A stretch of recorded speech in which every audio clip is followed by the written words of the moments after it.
Hello and welcome to Capitol Hill. I'm Lyndall Curtis. Having had its agreement with independent Andrew Wilkie ripped up over the issue of poker machine reform earlier this year, the government's gone some way to winning Mr Wilkie back over, on that issue at least. It's made changes to the reform legislation that he's backing, but it's not guaranteed of getting those changes through the Parliament.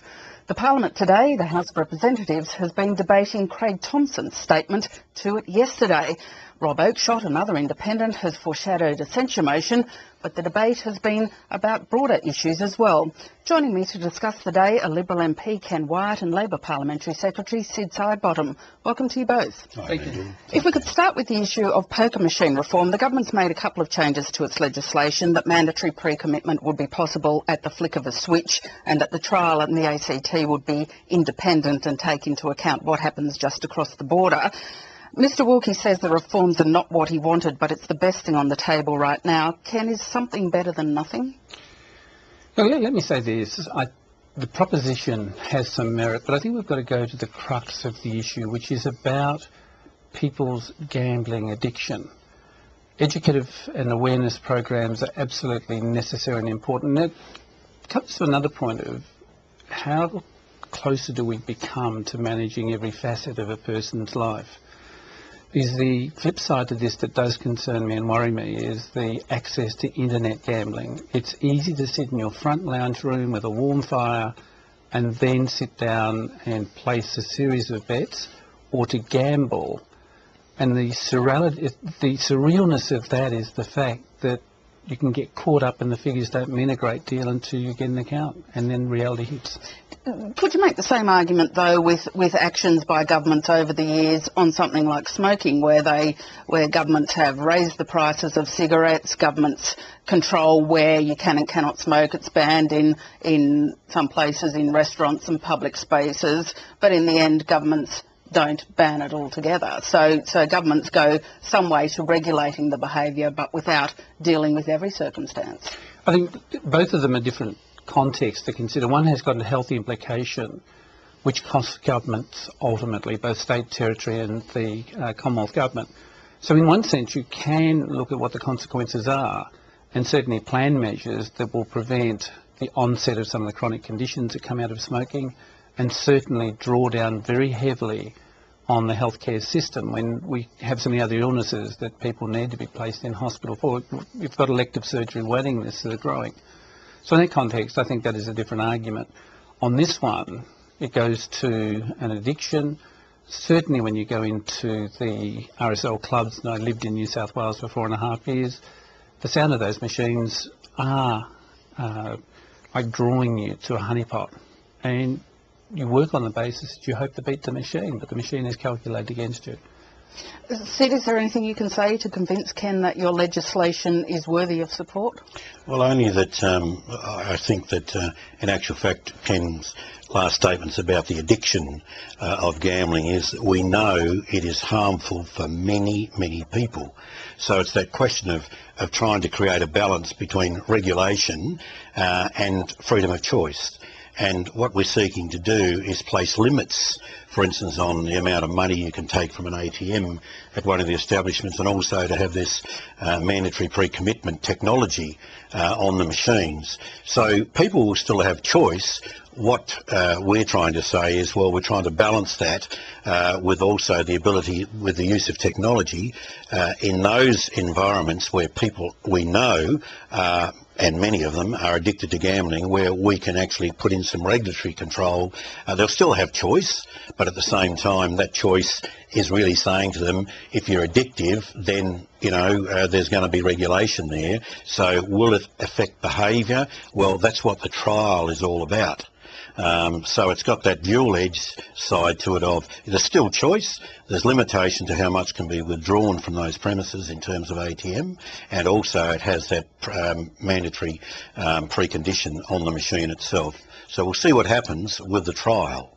You are, though, not yet guaranteed of getting your legislation through Parliament. The Greens at this stage aren't supporting it, neither is the independent Senator Nick Xenophon. Are you going to have to do some more negotiation to make sure that your legislation will pass Parliament? Well, we live by negotiation. That's how this Parliament operates, and in many ways that's a good thing, I believe, because you can get lots of legislation through negotiation, as we have. I think in this instance, you know, and it's a question you put to Ken, and Ken was trying to answer as well, is, you know, is something better than nothing?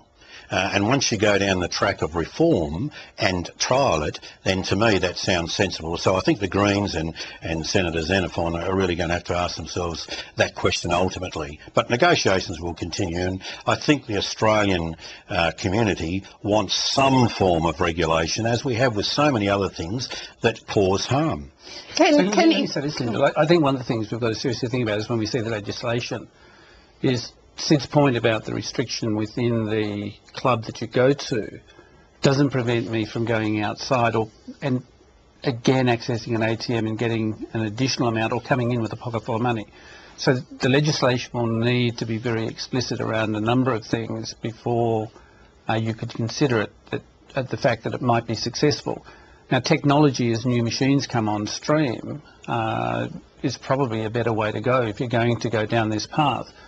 But the nanny state element still remains in the back of my thoughts in terms of the impact of when do we continue to take away choices from people in this country when we talk about a democracy. Although in your home state of Western Australia, people don't have the option of going to clubs to use poker machines that they do have in states like New South Wales and Queensland, because poker machines aren't in the clubs, are they? No, because they're in the Burswood Casino. So people go to that point. There's a combination of entertainment, meals and the poker machines.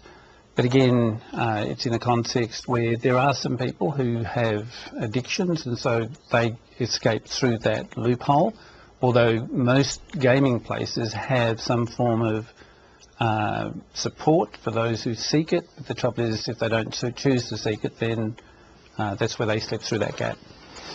Sid, the legislation, as Ken says, deals with poker machines. Does more need to be done to deal with online gambling, the things that people can access sitting at home in their living room, where they don't need to have the bother of leaving their house to do it? Oh, look, I think what Ken's saying is absolutely right. I mean, this is a whole new universe out there, the cyber universe, and just catching up with it is the most difficult thing. Now, there will be ways and means, I assume, through technology and other developments that we can have a look at this. But look, it's a Pandora's box. What we're talking about, I suppose, is a physical location, a practical solution. As Ken was saying, there are difficulties with it, but the issue is it's like smoking. You can ban smoking, but it can't stop people from smoking at home. Right, so choices are there, and we as a community make decisions that sometimes we'll regulate, sometimes we won't. We've got to try and get a balance, but the whole cyber issue is another matter, and that's very difficult. If we could move on now to the issue of Craig Thompson, the opposition today moved to have his statement to Parliament considered by the Privileges Committee. There's been a debate in Parliament this afternoon over a broader issue to do with Mr Thompson, but also the question of a code of conduct. Rob Oakeshot's raised the possibility he might move a censure motion over the time it took Mr Thompson to address Parliament. Ken, do you think the Parliament should be taking some action on this, or should look at something broader like a code of conduct or an integrity commissioner or an ethics commissioner? Look, I think there's a couple of things. All of us, there is an expectation for every parliamentarian to behave with a standard of moral ethics. And in the representation of the constituents we have, then there is an expectation again that we hold a place of integrity, but we are honest in that process. The sad part in all of this is when somebody appears and the allegations are there to have done the wrong thing, then it would be better to deal with those matters. Certainly, that speech delivered yesterday didn't answer all the questions and should have really have been delivered much earlier. And some of the debates that will occur around the motions that are there will still come back to that issue of integrity. And people don't forgive us when we err on the wrong side of their expectation of the behaviours of members of Parliament. Sid, Harry Jenkins, the former Speaker, in his speech this afternoon talked about integrity commissions and ethics commissions in other countries, saying they take the politics out of it. Is this a case that could have gone to a body like that, particularly as he also pointed out that it's dealing with conduct before Mr Thompson became an MP? Well, indeed. I think this is a sad occasion for us all, because Ken and I were just saying that, you know, what affects one of our colleagues affects us all, and the standing of the Parliament is absolutely crucial. And I think we're moving, without putting words in other people's mouths or thoughts, but I think we're moving towards a codified code of conduct, and you know, with an ethics commission, I suppose the more you can take the politics out of it, and the quicker and more speedier that we can resolve some of these issues, the better. Because I think one of the issues we've got here is that this has been a long lingering prior to the member for Dobell coming into Parliament, and then at the same time it's taken 4 years for an investigation to take place, and in the meantime we've had other investigations taking place as well. But I would like to say, amongst all of this, every member of Parliament, like every citizen, has the right to the presumption of innocence. And I think it's really, really important what we're saying and doing now maintains that principle and absolutely reinforces it. And that's what I'm worried about. But doesn't that raise a question, as the opposition has raised, if you're sticking to the presumption of innocence, why was Mr Thompson suspended from the Labor Party and suspended from the caucus?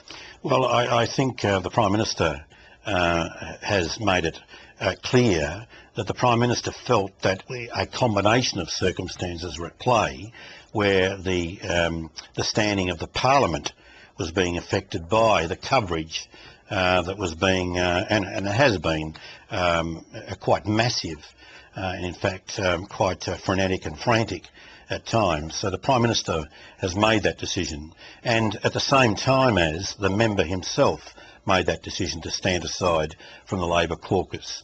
But it's the time that that this whole procedure has been going on is of concern, and it's affecting the standing of the Parliament in the eyes of the public. Ken, is the opposition worried? Are you concerned about setting precedents in your response to this situation that you may have to live up to in the future? Look, I think if we look back over the history of Parliament, there have been a number of occasions when oppositions have taken a particular stance in respect to a member, and a couple of the key players in responding on behalf of government, they themselves were the protagonists of doing something very similar, of questioning the behaviour of a minister or of a member of government.